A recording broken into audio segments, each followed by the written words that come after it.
Today, we dive into the underwater world with Zach Haddock, family man, dive shop owner, instructor, and mentor to many who have discovered the underwater world. Welcome, Zach. Man, you're such an amateur. Hi, this is Gary Thomas with Gary Thomas Photography. This is The Focus, a show where we meet the people behind the images and explore their world before, during, and after the photographs. Welcome to The Focus, Zach. Before we dive into today's topic, can you tell us a little bit about yourself? Yeah, so, my name is Zach Haddock. I've been a diver for a little over a decade. Always been really drawn to the water. Found, like most people, found a lot of excuses not to get into diving. And then one day just had the epiphany, I'm not going to wait around anymore because, there's no guarantee for tomorrow. And then, pun intended, I went in right into the deep end. And, fast forward now, I'm a dive instructor, a technical diver, and a part owner of a dive shop. So when people talk about getting bit by the bug, I got bit by the bug. I can relate. I definitely can relate. I've been bitten by the bug myself. Today we're talking about something that when most people see a underwater photograph, they just don't think about, which is the skill set that is required to capture those images. Not only are we having to use our exposure triangle and composition to get everything just the way that we want it, we're having to build and work on those skills that allow us to be safe and efficient under the water. So Zach, let's start with this. When you're observing a photographer underwater, what are signs that they're safe and confident? Yeah, you can tell, and usually it's pretty simple because they make it look easy. You can tell that they're not thinking about their buoyancy. They're not thinking about positioning themselves with their finning. They're not thinking about their trim. They just inherently are doing it.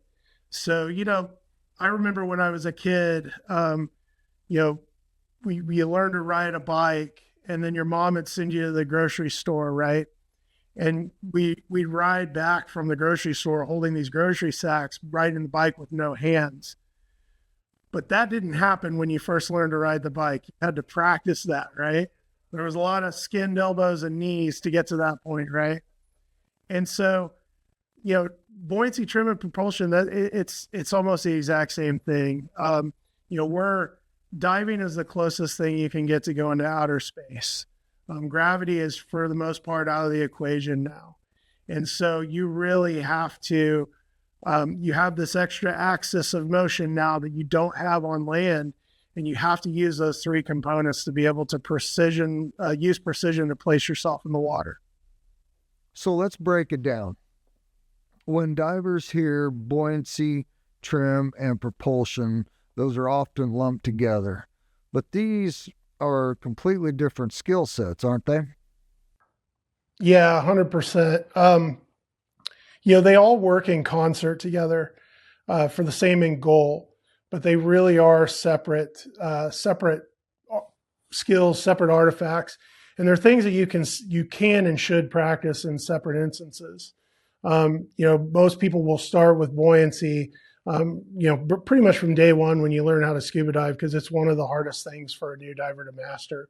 I mean, it's something that you have to continually practice for the life of your career. Every diver will raise their hand and say some days you have bad buoyancy days. So Zach, some of the folks that are going to be watching this, they're not divers. So could you please give us a little insight into what buoyancy is? Yeah, so without getting too deep in the weeds on it, essentially buoyancy is how we control our depth in the water. Because again, gravity's kind of out of the equation.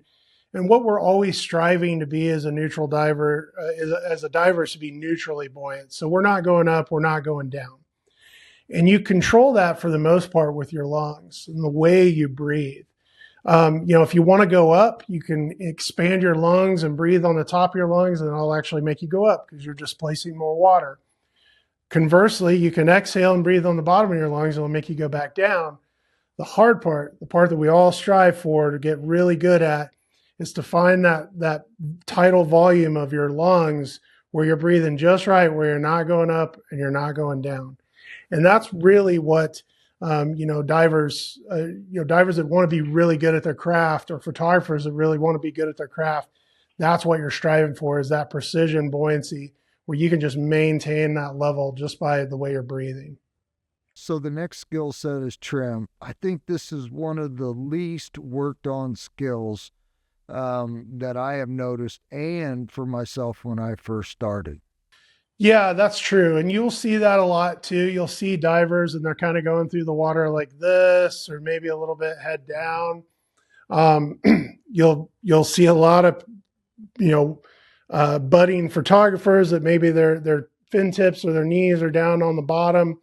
Um, Trim, though, at its core, it could mean a lot of things, but essentially what it's referring to is our position in the water, right? And we'll change that position based on what we're looking to do. If we're in transit, we want to be nice and flat in trim, my head here, my feet here, because I'm way more hydrodynamic. I'm not expending as much energy or force to get where I want to go.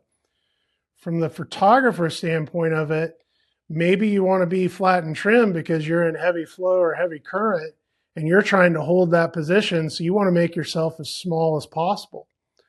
Or maybe you're doing some macro photography and you want to go head down so that you can get really close without disturbing the bottom or disturbing any of the life there. So controlling your trim, people talk a lot of times about, well, I'm in trim. What do I need to do to get in trim?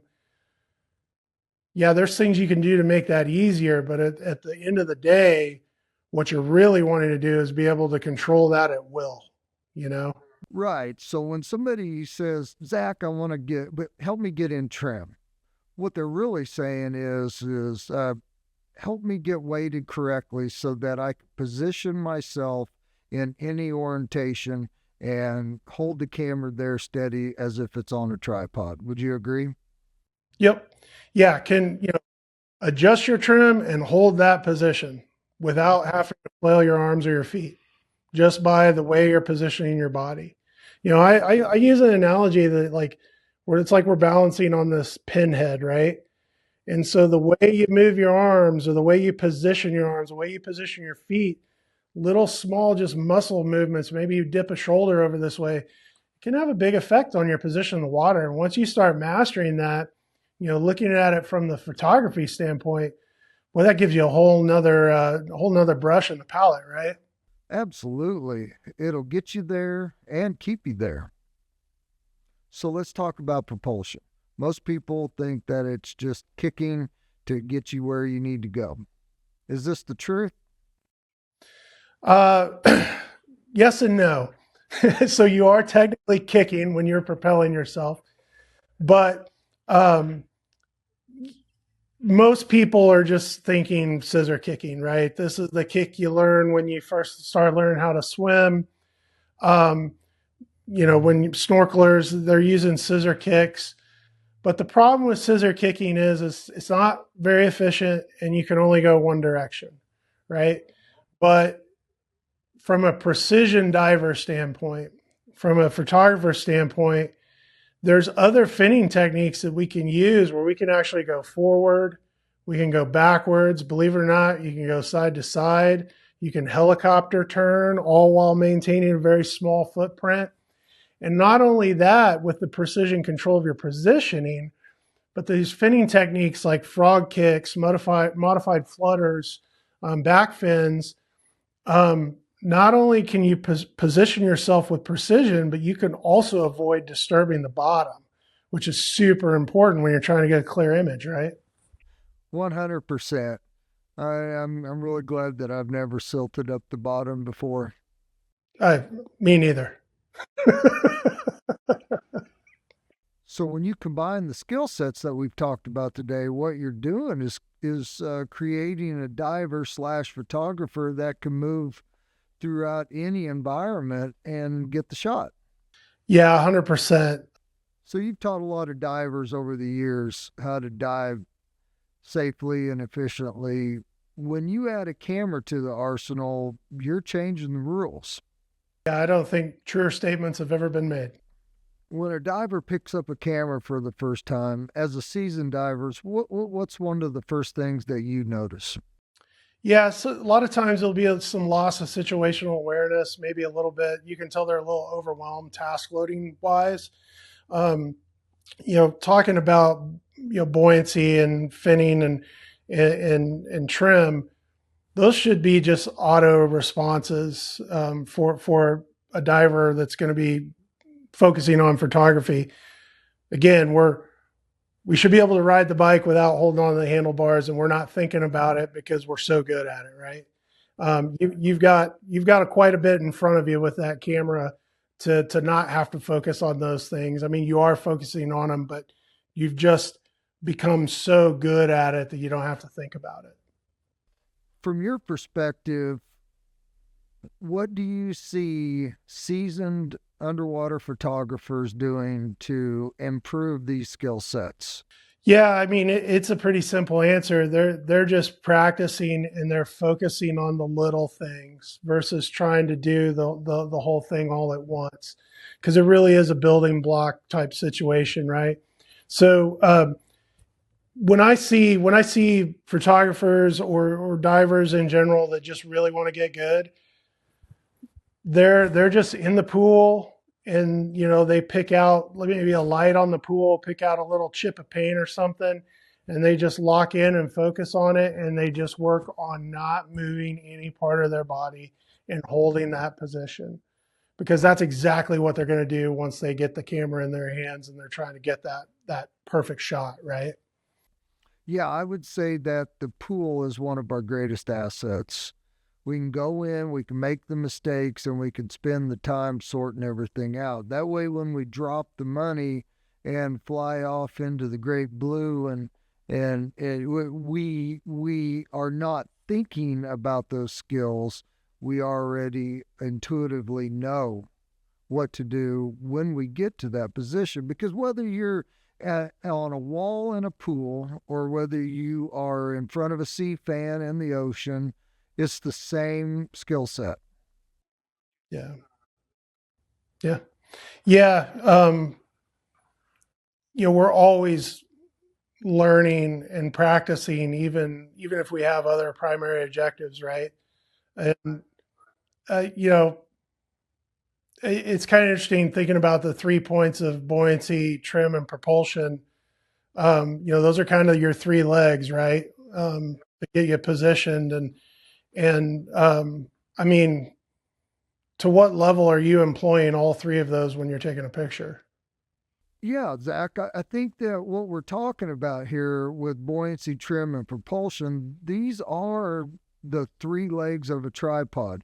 We have to become the tripod. Our body in that three-dimensional world steadies the camera, and we have to be able to put or orientate ourselves in whatever position we need to get the shot. You're literally part of the camera. I never thought about that till you explained that, but yeah, you're literally part of the camera.